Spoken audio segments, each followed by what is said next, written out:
नाज़रीन, एक दिलचस्प बात यह कि साइंसदान जब जमीन के दूर दराज इलाकों की रिसर्च करते हैं तो अक्सर ऐसे राज सामने आते हैं जो इंसान के तस्वुर से भी आगे होते हैं। बर्फ की मोटी तहों के नीचे छुपी दुनिया हो या समुद्र की गहराइयों में मौजूद निजाम, कुदरत के अंदर अब भी बहुत कुछ ऐसा है जो हमने मुकम्मल तौर पर समझा ही नहीं है। नाज़रीन, हालिया दिनों में एक ऐसा ही दावा ज़ेर बहस है जिसने मजहबी और साइंसी दोनों हलकों में तजस्सुस पैदा कर दिया।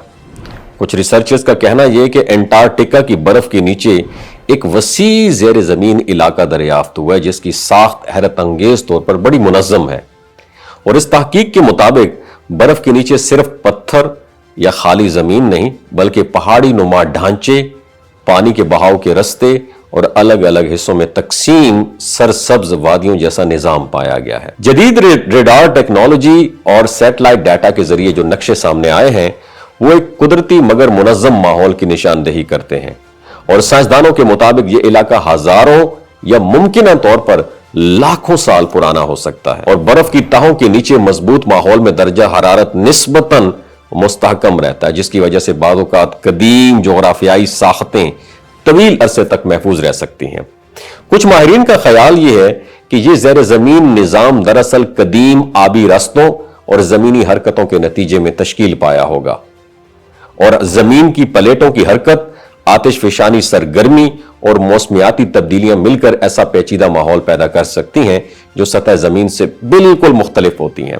और दूसरी तरफ कुछ मजहबी हलकों ने इस दरियाफ्त को हजरत आदम अलैहिस्सलाम और हजरत अम्मा हवा सलामुल्लाह अलैहा से मंसूब बाग के साथ जोड़ दिया है। उनका कहना यह कि चूंकि यह इलाका गैर मामूली हद तक मुनज़्ज़म और खूबसूरत दिखाई देता है, इसलिए पॉसिबिलिटी है कि यह किसी कदीम जन्नती मकाम का हिस्सा हो। ताहम साइंसी बरादरी इस दावे को हतमी तौर पर तस्लीम नहीं करती और महज इसे एक मफरूजा करार देती है जिसकी मजीद तहकीक दरकार है। नाज़रीन, माहिरीन अर्जियात के मुताबिक बर्फ के नीचे वादियों और पानी के निजाम का होना नामुमकिन नहीं है और दुनिया के कई हिस्सों में ज़ेर ज़मीन दरिया और बंद माहौलियाती निजाम भी मौजूद है जहां जिंदगी की इब्तदाई शक्लें भी पाई जाती हैं।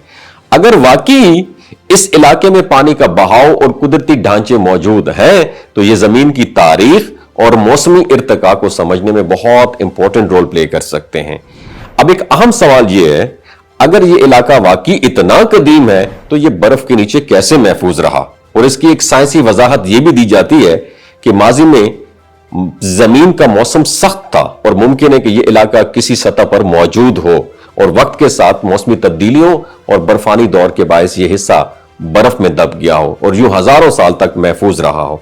रिसर्चर्स अब भी जदीद इक्विपमेंट की मदद से इस मुकाम का मजीद एनालिसिस कर रहे हैं और बर्फ के नीचे बराह रास्त खुदाई करना निहायत मुश्किल और महंगा अमल है, इसलिए फिलहाल ज्यादातर मालूमात दूर से हासिल की गई पैमाइशों पर मबनी है। और मुस्तकबिल में अगर मजीद शवाहिद सामने आते हैं तो यह दरियाफ्त जमीन की तारीख के बारे में हमारे इल्म में अहम इजाफा कर सकती है और यह कहना कबल अज वक्त होगा कि यह जगह हकीकत में क्या है, मगर इतना वाज़ेह है कि जमीन के पोशीदा हिस्से अब भी बहुत से राज अपने अंदर समोए हुए हैं और साइंस का तरीका यही है कि हर दावे को शवाहिद की बुनियाद पर परखा जाए और आने वाले बरसों में तहकीक आगे बढ़ेगी तो शायद हम इस पर इसरार ज़ेर ज़मीन दुनिया के बारे में ज्यादा वाज़ेह तस्वुर हासिल कर सकें। और कुदरत की यही खास बात है यह है कि वो इंसान को मुसलसल तलाश और गौर व फिक्र की दावत देती रहती है, चाहे ये दरियाफ्त सिर्फ एक मुनफरिद जोग्राफियाई निजाम हो या किसी बड़े तारीखी राज की एक झलक हो। उसने इंसान के तजस्सुस को जरूर बेदार कर दिया है और यही तजस्सुस इल्म की तरक्की का असल मुहरिक है।